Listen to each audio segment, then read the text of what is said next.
بسم اللہ الرحمن الرحیم۔ السلام علیکم سامعین۔ اس سے پچھلی ویڈیو میں آپ نے دیکھا کہ ابو طالب ایک بار رسول اللہ صلی اللہ علیہ وسلم کو لے کر ذی المجاز کے میلے میں گئے۔ سخت پیاس لگی تو انہوں نے اپنے بھتیجے سے کہا کہ بیٹا مجھے پیاس لگی ہے۔ یہ سنتے ہی آپ نے ایک پتھر پر اپنا پاؤں مارا۔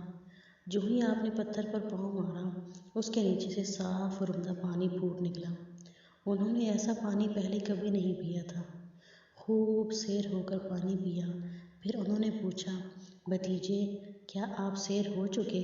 نبی کریم صلی اللہ علیہ وسلم نے فرمایا، ہاں۔ آپ نے اسی جگہ اپنی ایڑی پھر ماری اور وہ جگہ دوبارہ ایسی خشک ہو گئی جیسے پہلے تھی۔ حضور نبی کریم صلی اللہ علیہ وسلم چند سال اپنے دوسرے چچا زبیر بن عبد المطلب کے ساتھ بھی رہے تھے۔ اس زمانے میں ایک مرتبہ حضور صلی اللہ علیہ وسلم اپنے ان چچا کے ساتھ ایک قافلے میں یمن تشریف لے گئے۔ راستے میں ایک وادی سے گزر ہوا۔ اس وادی میں ایک سرکش اونٹ رہتا تھا۔ گزرنے والوں کا راستہ روک لیتا تھا، مگر جو ہی اس نے نبی کریم صلی اللہ علیہ وسلم کو دیکھا تو فوراً بیٹھ گیا اور زمین پر اپنی چھاتی رگڑنے لگا۔ آپ اپنے اونٹ سے اتر کر اس پر سوار ہو گئے۔ اب وہ اونٹ آپ کو لے کر چلا اور وادی کے پار تک لے گیا۔ اس کے بعد آپ نے اس اونٹ کو چھوڑ دیا۔ یہ قافلہ جب سفر سے واپس لوٹا تو ایک ایسی وادی سے اس کا گزر ہوا جو طوفانی پانی سے بھری ہوئی تھی۔ پانی موجیں مار رہا تھا۔ یہ دیکھ کر آپ نے قافلے والوں سے فرمایا، میرے پیچھے پیچھے آؤ۔ پھر آپ اطمینان سے وادی میں داخل ہو گئے۔ باقی لوگ بھی آپ کے پیچھے تھے۔ اللہ تعالیٰ نے اپنی قدرت سے پانی خشک کر دیا اور آپ پورے قافلے کو لیے پار ہو گئے۔ قافلہ مکہ پہنچا تو لوگوں نے یہ حیرتناک واقعات بیان کیے۔ لوگ سن کر بول اٹھے، اس لڑکے کی تو شان ہی نرالی ہے۔ ابن ہشام لکھتے ہیں، بنو لہب کا ایک شخص بہت بڑا قیافہ شناس تھا، یعنی لوگوں کی شکل و صورت دیکھ کر ان کے حالات اور مستقبل کے بارے میں اندازے لگایا کرتا تھا۔ مکہ آتا تو لوگ اپنے بچوں کو اس کے پاس لاتے، وہ انہیں دیکھ دیکھ کر ان کے بارے میں بتاتا تھا۔ ایک بار یہ آیا تو ابو طالب آپ کو بھی اس کے پاس لے گئے اور اس وقت آپ ابھی نوعمر لڑکے ہی تھے۔ قیافہ شناس نے آپ کو ایک نظر دیکھا، پھر دوسرے بچوں کو دیکھنے لگا۔ فارغ ہونے کے بعد اس نے کہا، اس لڑکے کو میرے پاس لاؤ۔ ابو طالب نے یہ بات محسوس کر لی تھی کہ قیافہ شناس نے ان کے بھتیجے کو عجیب نظروں سے دیکھا ہے، لہٰذا وہ آپ کو لے کر وہاں سے نکل آئے تھے۔ جب قیافہ شناس کو معلوم ہوا کہ آپ وہاں موجود نہیں ہیں تو وہ چیخنے لگا، تمہارا برا ہو، اس لڑکے کو میرے پاس لاؤ جسے میں نے ابھی دیکھا ہے۔ اللہ کی قسم وہ بڑی شان والا ہے۔ ابو طالب نے نکلتے ہوئے اس کے یہ الفاظ سن لیے تھے۔ ابو طالب تجارت کی غرض سے شام جانے کا ارادہ کرنے لگے تو نبی کریم صلی اللہ علیہ وسلم نے بھی ساتھ جانے کا شوق ظاہر فرمایا۔ بعض روایات میں آیا ہے کہ آپ نے جانے کے لیے خاص طور پر فرمائش کی۔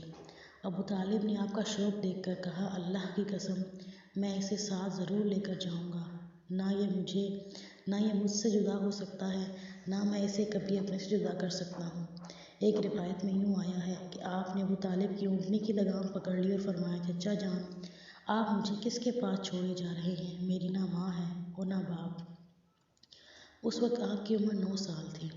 آخر ابو طالب آپ کو لے کر روانہ ہوئے، آپ کو اپنی اونٹنی پر بٹھایا۔ راستے میں عیسائیوں کی ایک عبادت گاہ کے پاس ٹھہرے۔ خانقاہ کے راہب نے نبی کریم صلی اللہ علیہ وسلم کو دیکھا تو چونک اٹھا۔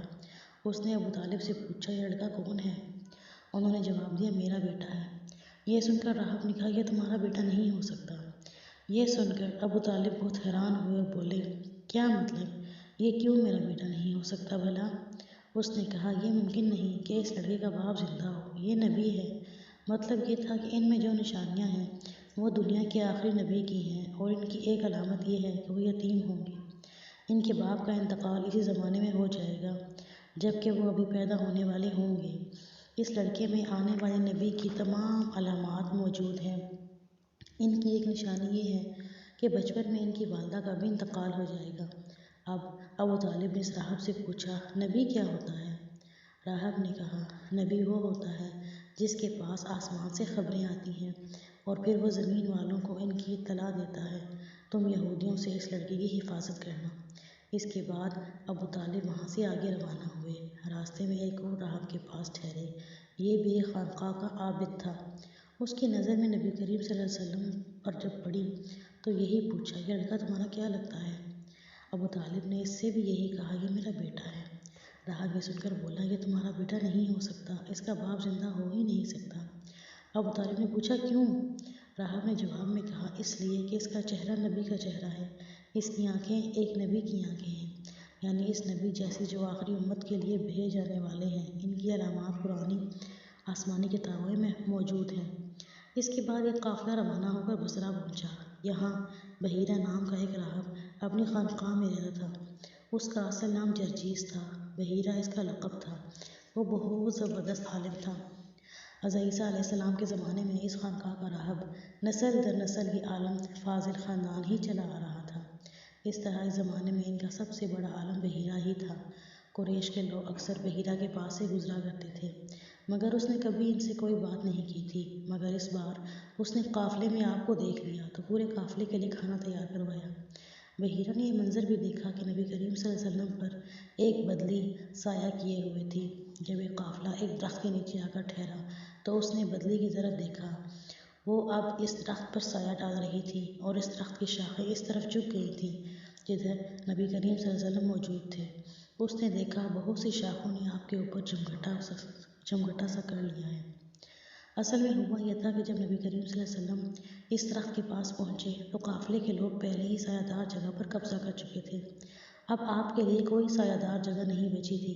چنانچہ آپ جب دھوپ میں بیٹھے تو شاخوں نے اپنا رخ تبدیل کر لیا اور آپ کے اوپر جمع ہو گئیں۔ اس طرح آپ مکمل طور پر سائے میں ہو گئے۔ بحیرہ نے یہ منظر صاف دیکھا تھا۔ آپ کی یہ نشانی دیکھ کر اس نے قافلے والوں کو پیغام بھجوایا، اے قریشیو، میں نے آپ لوگوں کے لیے کھانا تیار کروایا ہے۔ میری خواہش ہے کہ آپ تمام لوگ کھانا کھانے آئیں، یعنی بچے، بوڑھے اور غلام سب آئیں۔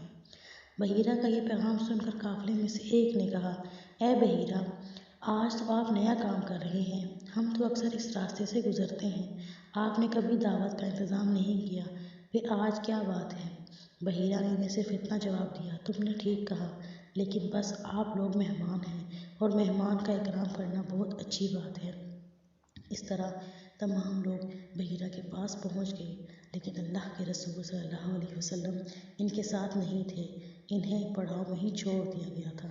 اس کے بعد کیا ہوا؟